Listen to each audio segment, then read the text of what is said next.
ನಿಮಗೆ ಇದು ಗೊತ್ತಾ? 17 ಶತಮಾನಕ್ಕಿಂತ ಮುಂಚೆ ನಮ್ಮ ದೇಶದಲ್ಲಿ ಕಾಫಿ ಬೆಳೀತಾನೆ ಇರಲಿಲ್ಲ. ಹೇಗೆ ಬಂತು? ಅರಬ್ ದೇಶದವರು ಬರೀ ಅವರಷ್ಟೇ ಕಾಫಿ ಬೆಳೀತಾಯಿದ್ರು, ಅವರೇ ಮೊನೊಪಲಿ ಆಗಿದ್ದರು. ಅಂದರೆ ಎಲ್ಲ ಕಂಟ್ರೀಸ್ಗೆ ಅವರೇ ಸಪ್ಲೈ ಮಾಡ್ತಾಯಿದ್ರು.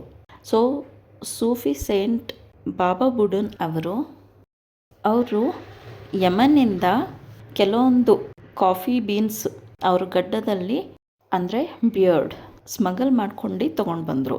ಚಂದ್ರಗಿರಿ ಚಿಕ್ಕಮಗಳೂರಲ್ಲಿ ಪ್ಲಾಂಟ್ ಮಾಡಿದ್ರು. ಹೀಗಾಗಿ ಚಿಕ್ಕಮಗಳೂರಲ್ಲಿ ಭಾಳಷ್ಟು ಕಾಫಿ ಎಸ್ಟೇಟ್ಸ್ ಇವಾಗ ನೋಡ್ಬೋದು ನಾವು.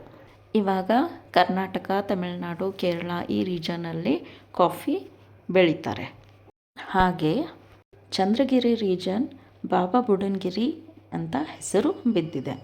ಇನ್ನು ನಿಮಗೆ ಇದರ ಬಗ್ಗೆ ಏನಾದರೂ ಮಾಹಿತಿ ಇದ್ದರೆ ಕಮೆಂಟ್ ಸೆಕ್ಷನಲ್ಲಿ ಹೇಳಿ. ಮತ್ತು ನನ್ನ ಚಾನಲ್ ಸಬ್ಸ್ಕ್ರೈಬ್ ಮಾಡಿ. ಬಾಯ್.